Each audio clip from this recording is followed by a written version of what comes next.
Do you believe that a single look can destroy everything a family has built over generations? That night, illuminated by crystal chandeliers, she entered the mansion carrying a tray and a secret that not even she knew.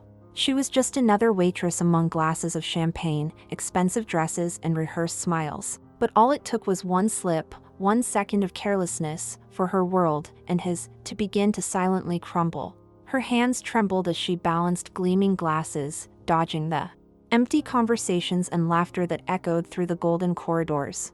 Amidst so much wealth, Amelia carried in her chest a poverty that could not be measured in money, the poverty of someone who had never been seen, of someone who had become accustomed to being invisible among important people.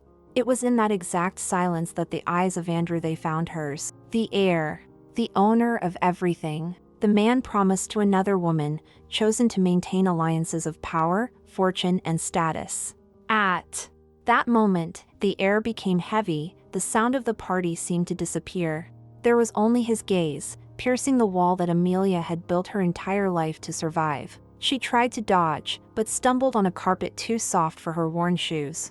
A glass fell, the wine splashing on the impeccable sleeve of his suit. The noise was drowned out by an orchestra playing to celebrate an engagement that, ironically, was dying right there, without anyone noticing. Andrew held her hand to stop her from falling. A quick touch, almost imperceptible to those watching from afar, but which set fire to secrets in the two hearts that until that night had been beating obediently to the rules of high society. He didn't let go immediately, and she, even though she was shaking, couldn't back away. Inside that room where everything was calculated, something impossible to control was born, a forbidden desire, dirty for some, but pure for those who never had anything more than dreams hidden under their pillow. As guests toasted rings worth millions, Amelia and Andrew silently toasted the one thing no diamond ring can buy, the promise of a love no one there would allow to exist. And it is here, among trays, secrets and eyes that speak more than words, that this story begins. Because sometimes, all it takes is one look to bring down entire mansions. And that look will cost them everything. Because loving someone you can't have is the kind of story that reveals who we really are. It's in this hidden love, in this courage to risk everything for a touch, that the most human part of each of us lives. Stories like these remind us that not every contract, not every fortune, can contain the heart when it decides to surrender. This channel exists to tell secrets like Amelia and Andrew's, secrets that breathe hope amid lies, wealth, and marble walls. Every detail, every forbidden whisper, every courageous choice will prove to you that it's still worth believing in the love that defies the impossible. Enjoy this video now, it shows that you also feel this truth pulsing inside you. And be part of those who never miss a real story like this. Subscribe to the channel and walk with us until the next breath of this passion. Amelia always knew her place in the world, or rather, the place the world chose for her. The only child of Margaret, a seamstress who spent her life sewing dresses she could never wear, Amelia grew up among loose threads, needle-pierced fingers, and promises that one day everything would be different. But that day never came. So she learned early on that in order to survive, she had to sew her own dreams, too, tightly wrapped inside her chest, so that no one would see. As her mother's clients' daughters tried on silk dresses, Amelia watched from afar, holding the scraps that fell to the floor, imagining what it would be like to wear something that hadn't been bought at a flea market. She didn't envy them, but it hurt to know that even if she cleaned houses, washed dishes, or poured champagne at important people's parties, her name would never be on a guest list. She was the one who cleaned up afterward, the one who disappeared when the music stopped, the one who disappeared before the light of day showed that she still existed. Every month, Amelia made a point of saving each tip in a jar hidden in the closet where she also kept her unsent letters to the father who abandoned her before she was born. Perhaps that was what made her invisible the most. The hole left by someone who should have stayed, but who never got to see her first smile. Margaret, her mother, fought as best she could, teaching Amelia to walk with her head held high, even when the neighbors whispered that they were just two more poor mouths on the forgotten street of the rich city. At 18, Amelia decided that she would no longer be just the seamstress's daughter. She took courses to be a waitress, a maid, and anything else she could afford.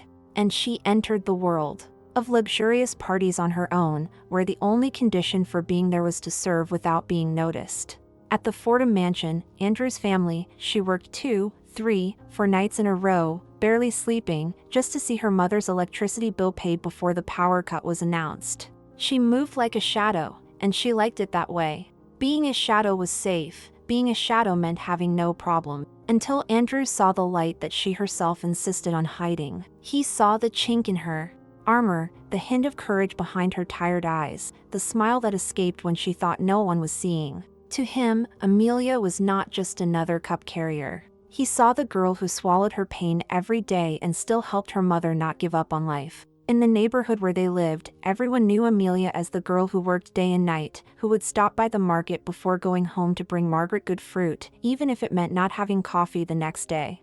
Every time she went home, Amelia took a deep breath as she opened the thin wooden door, trying not to show the tiredness on her face. To her mother, she was strong, a living hope.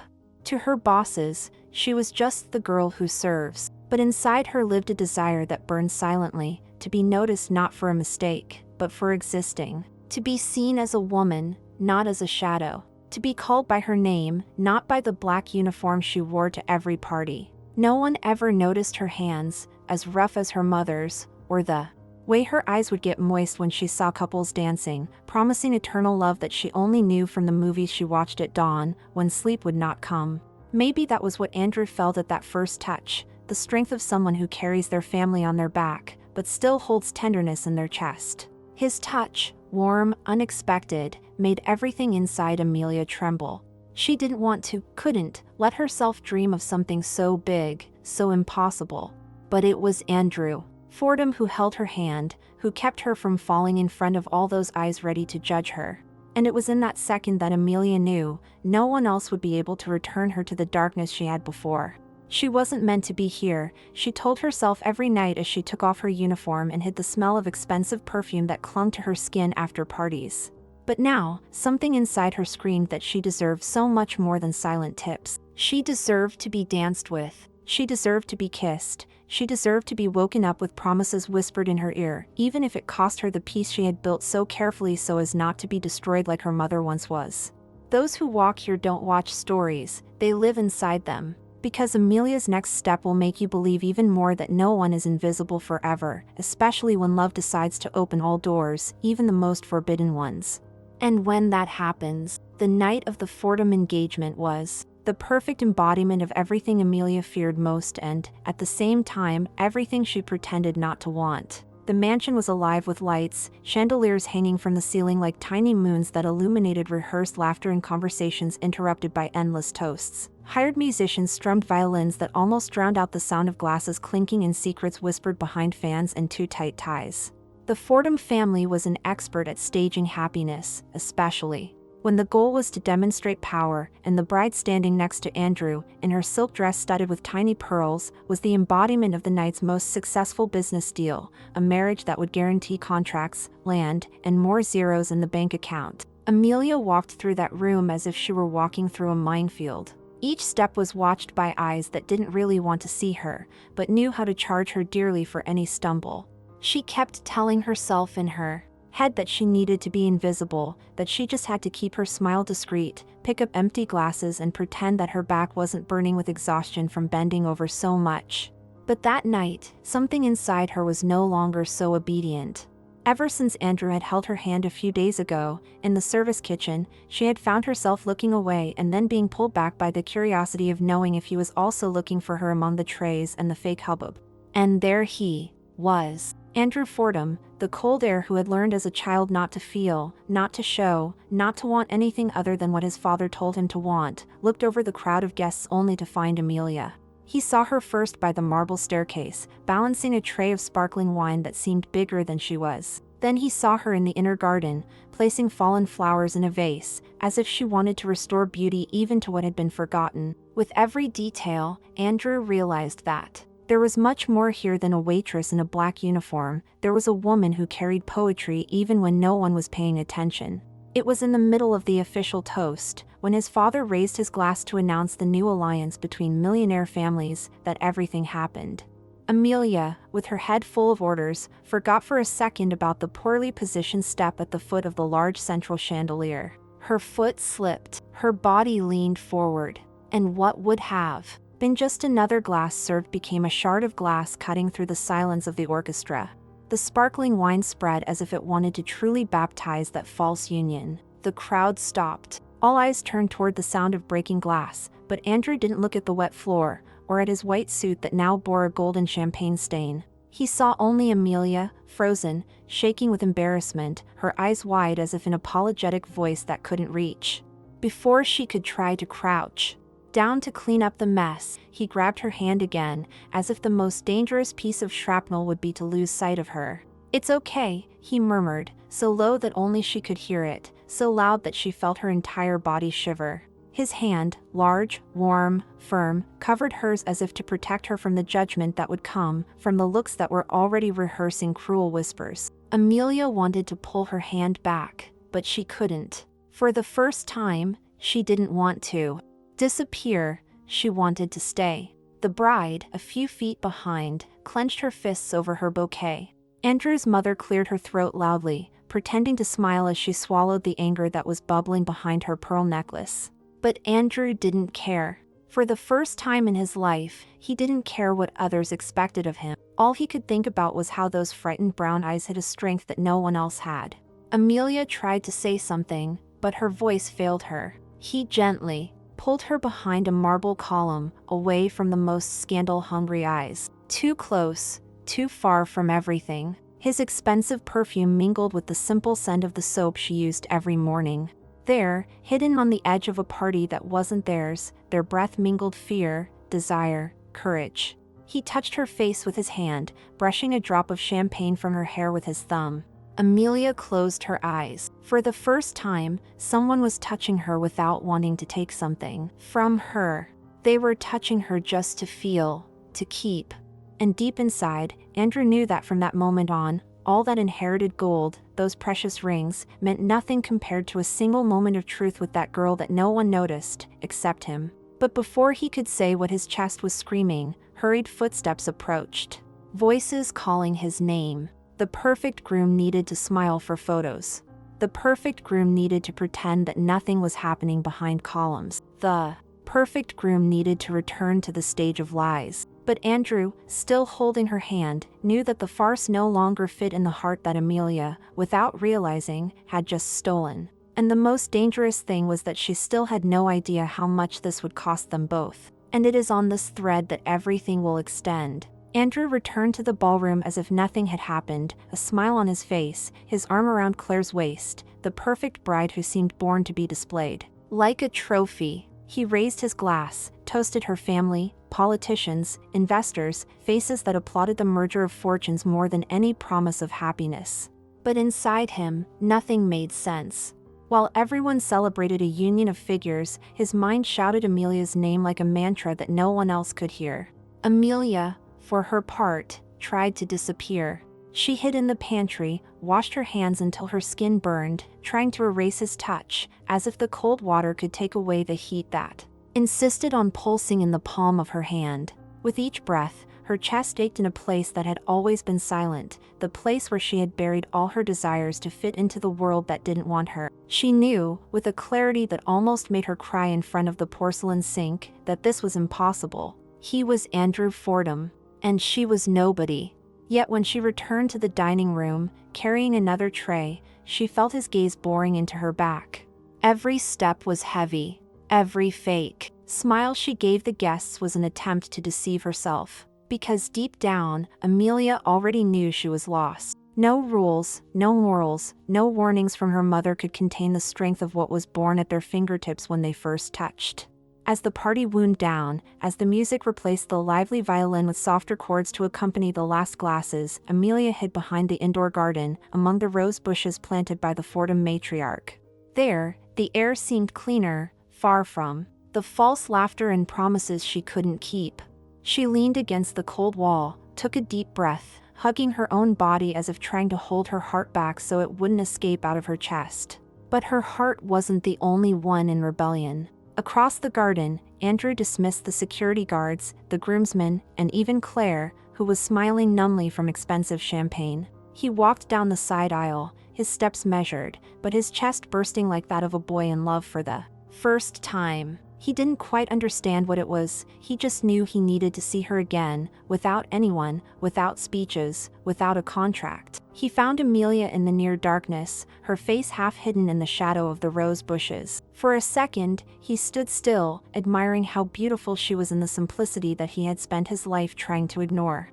Amelia was startled when she saw him, wanted to run, wanted to hide. But her body did not obey. She remained still when he approached, so close that his perfume mixed with the fresh scent of the flowers. "You shouldn't be here," she whispered, her voice weak.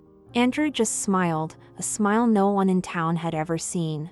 A man's smile, not an heir's. A smile that said without words that he was tired of pretending. He lifted his hand slowly, afraid she would pull back. But she didn't. He placed his fingertips on her chin, gently lifting her face. In her eyes, there was fear, guilt, desire, all mixed together like a rough sea that finds no dock. Andrew brought his face closer, the silence between them seeming to scream everything they couldn't say out loud.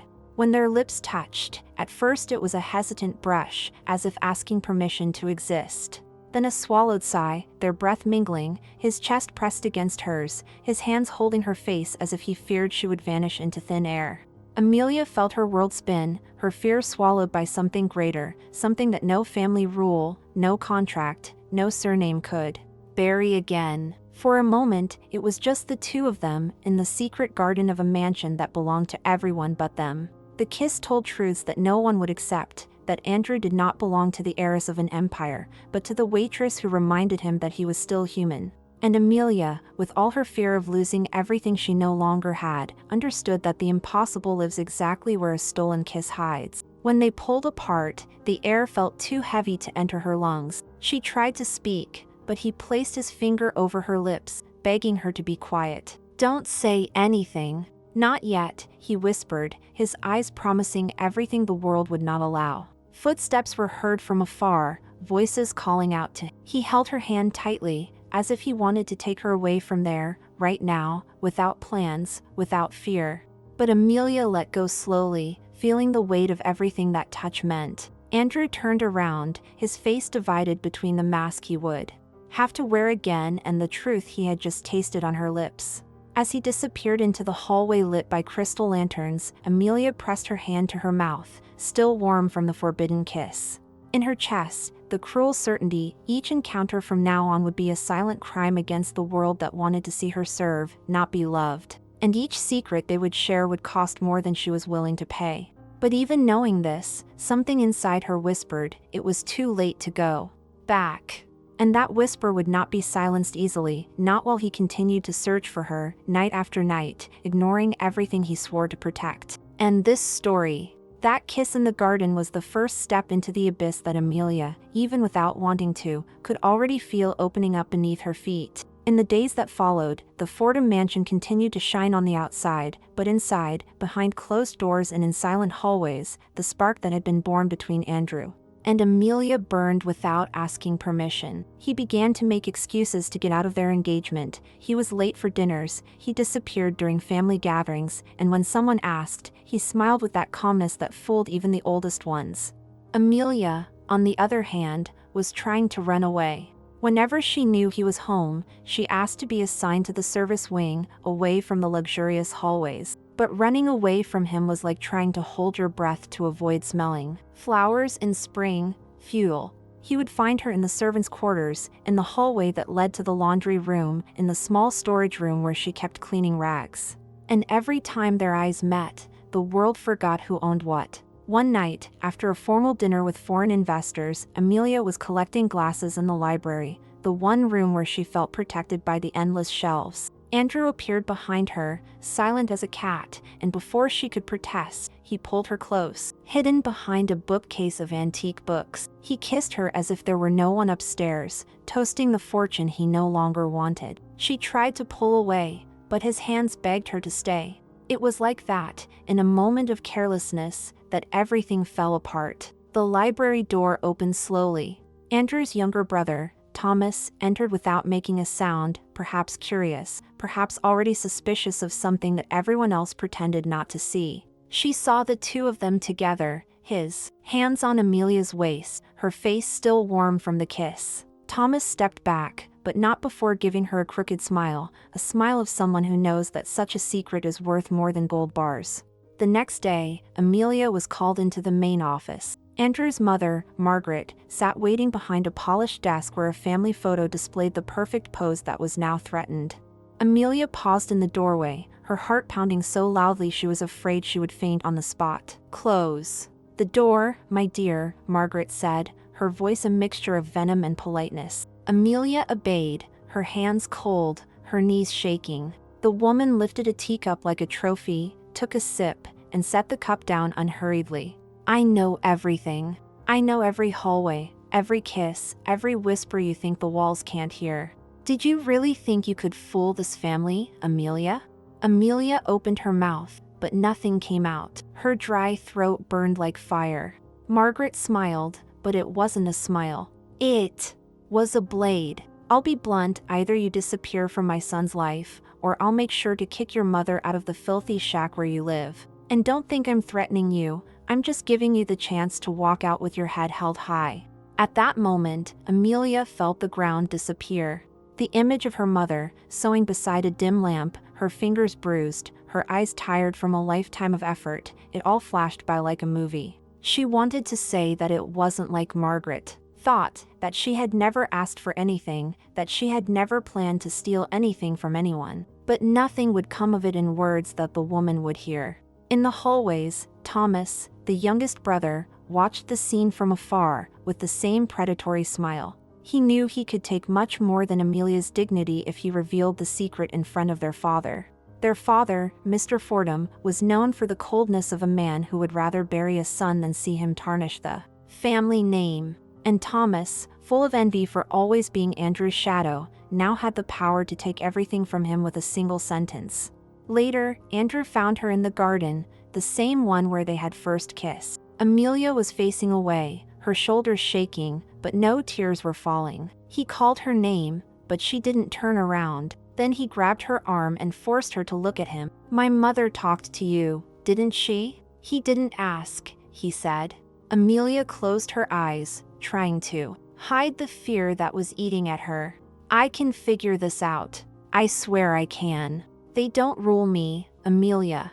I just need a little time." But she shook her head, desperate, almost furious. "It's not about you, Andrew.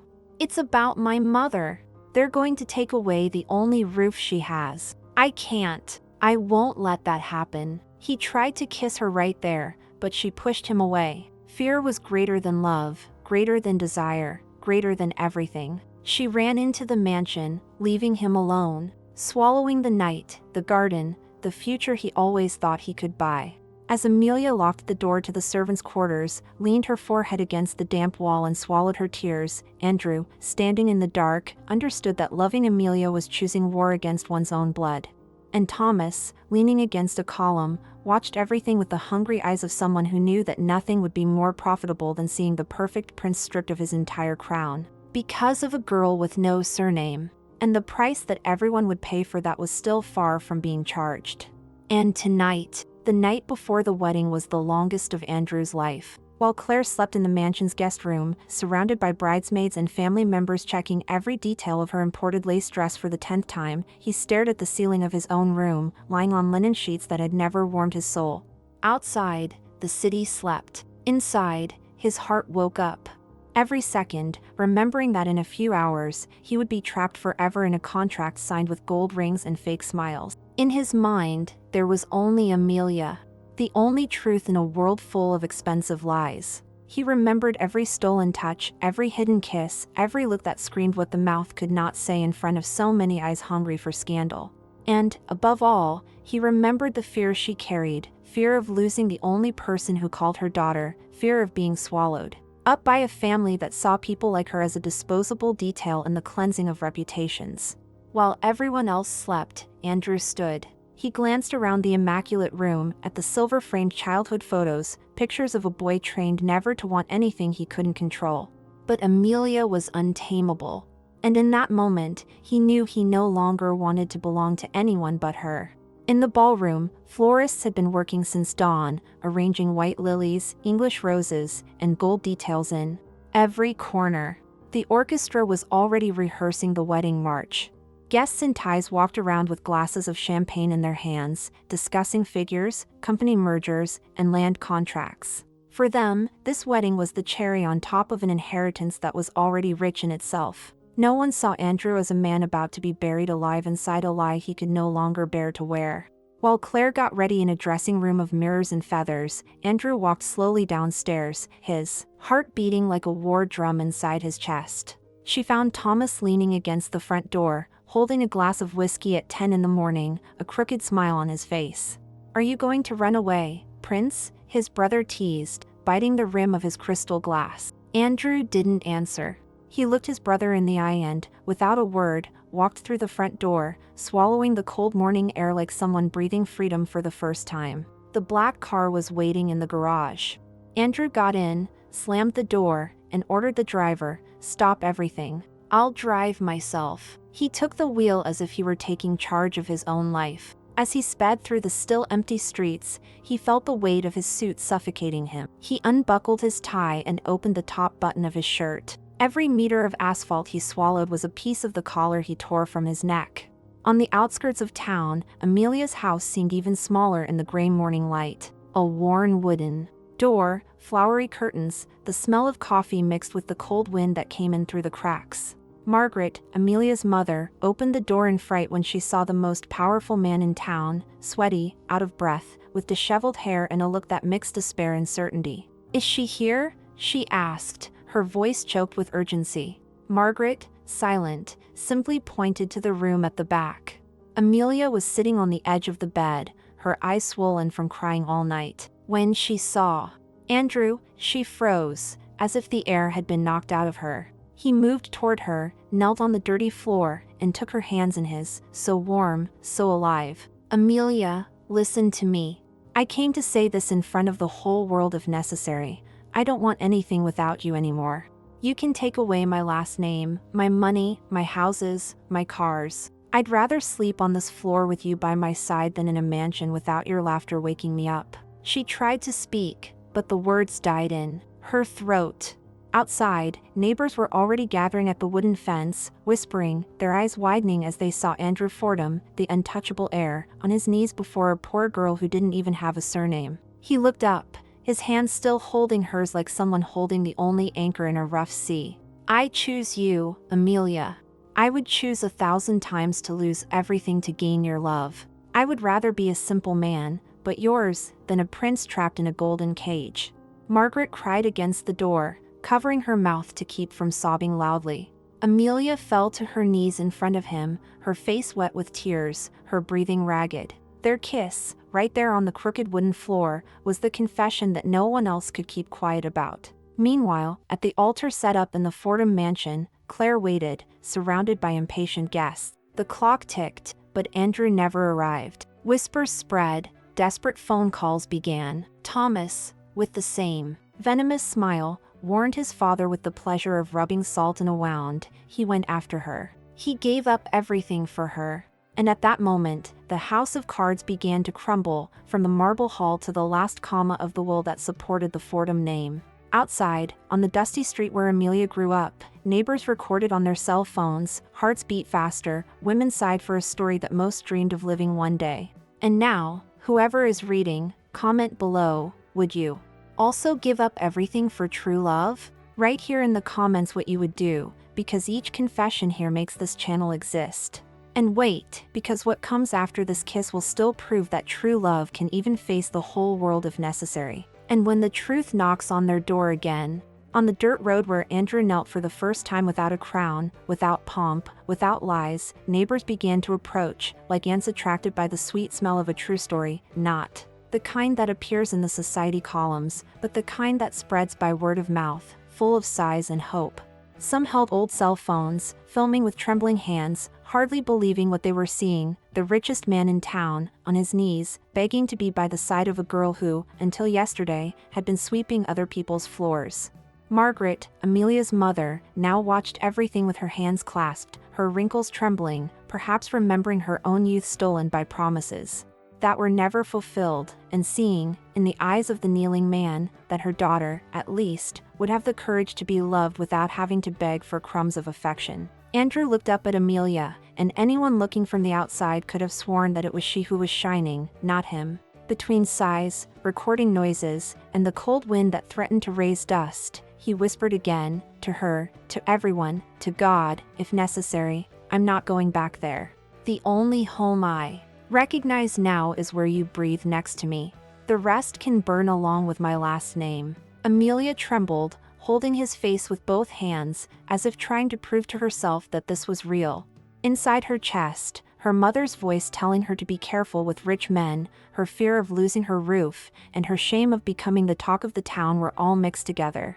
But above all of this, a certainty that was as clear as morning: no one had ever loved her like this, without a contract, without a salary, without obligations hidden between empty promises. When their lips met again, it wasn't just a kiss. It was the silent demolition of an entire dynasty, made of secrets and appearances. It was the explosion of a heart that had grown tired of beating trapped in golden cages. It was the liberation of a girl who had learned since she was little to swallow her desires so as not to disrupt the world of the grown-ups, and now she was part of the biggest scandal of love that poor neighborhood had ever seen. Meanwhile, the Fordham mansion became an arena of muffled screams and slamming doors. Andrew's father paced back and forth, the marriage contract crumpled in his hand, the abandoned bride cried, surrounded by bridesmaids who consoled her more out of fear of losing their status than out of genuine compassion. And Thomas, always him, with his snake-like smile, spread the news like someone throwing gasoline on a fire. He chose to be a beggar for her. The prince became a servant to his own passion. But what no one understood, and perhaps would never accept, was that there, on the dirt road, on the crooked wooden porch, Andrew discovered for the first time what it meant to be his own man. And Amelia, pressed against his chest, discovered that she no longer needed to feel invisible. From the outside, someone might say it was madness, a passing fancy. But anyone who has ever experienced true love, anyone who has felt their chest burst with desire, knows there is no price for a heart that decides, once and for all, to be free to love whoever it wants. So, now that your heart is here, beating along with theirs, take a deep breath and remember this lesson. Sometimes, a heart without a surname is worth more than all the fortune in the world. And don't let this flame get lost. Don't keep this feeling to yourself. Make this love travel, reach those who also need to believe that, yes, there are still loves that burn down castles and build homes of brick and affection. Like this video right now, show me that your heart vibrated with each word. Your like is not just a click, it is your way of saying, I still believe in love that breaks rules. And leave it at that, because the next story is already being woven to prove to you that, as long as there is a sincere heart beating, no lie is big enough to suffocate the truth of those who love without fear. So comment below, would you also choose to lose everything to gain the one who truly makes your world worth living? I want to read every confession, because this community is made up of those who feel, of those who do not shy away from the most beautiful thing in life, truly loving, without asking anyone's permission. And what began as a scandal on that dirt road gradually became a whisper, then an old topic, and finally a memory that no one had the courage to criticize out loud. In the first few months, Andrew and Amelia faced the weight of every closed door, canceled contracts, friends who had disappeared, relatives who pretended not to recognize the couple when they passed by on the street. They learned to live with little, but they laughed together early in the morning, sitting on the steps of the wooden porch, sharing simple coffee and promises that, this time, didn't need witnesses to truly exist. Margaret, Amelia's mother, was the first to open her heart and see that this was bigger than any threat. She saw her daughter blossom. She saw Andrew, now just Andrew, without security, without a driver, without a tie, fixing the roof with his own hands, returning from the market on his bike, taking care of her as if she were a queen. And little by little, those who spoke ill began to eat their words as they realized that dignity is not measured by the surname engraved on the door of a mansion, but by the peace of sleeping next to someone who would do everything again just to deserve that hug. Thomas, the brother who spread poison, lost his grace over time. Without Andrew to uphold the image of a perfect family, he had to show who he really was. And when he fell from grace years later, guess who helped him get back on his feet? The same brother he tried to bring down. It was in Andrew and Amelia's small living room that Thomas found shelter, warm bread, and a second chance. It was there that he learned, through pain, that love is the only inheritance that survives any fall. Even Andrew's father, the great Mr. Fordham, had to swallow his pride. When he fell ill, alone in a house too big for so much silence, it was Amelia who came in with a bowl of soup and words of care. And deep down, he understood, his son had never been richer than in that cramped shack, full of laughter, the smell of bread, and two hearts that refused to sell their truth. Years passed. The neighborhood, which had once filmed that kneeling kiss, now pointed at them with respect. Those who had once laughed, now sighed. They proved that true love doesn't bend for any amount of money. And every night, when the cold wind blows at the door, Andrew holds Amelia on the porch and says, softly, as if it were the first time, if I had to choose all over again, I would choose to lose the whole world, just to gain you again. And those who know this story to the end know, this is how the love that began hidden in a forbidden garden became the strongest home that any inheritance could build. And it is here, in the warmth of this ending that still breathes, that those who believe in true love find a place to stay, a story to feel, and a reason to believe that, in the end, what really matters is the one who holds your hand when everything else falls apart. And it is like this, breathing truths that many prefer to hide, that this channel remains alive, telling stories that remind us of what really matters when everything else loses value. Here, each story touches where we feel it most, transforms silence into courage, and makes our hearts believe again that there are still loves capable of healing what life has broken. The next story is already waiting for its turn to happen, as intense, as real, as impossible to ignore as everything you experienced here today. Those who stay, feel every detail, recognize themselves in every sigh, and understand that a willing heart is worth more than any perfect ending.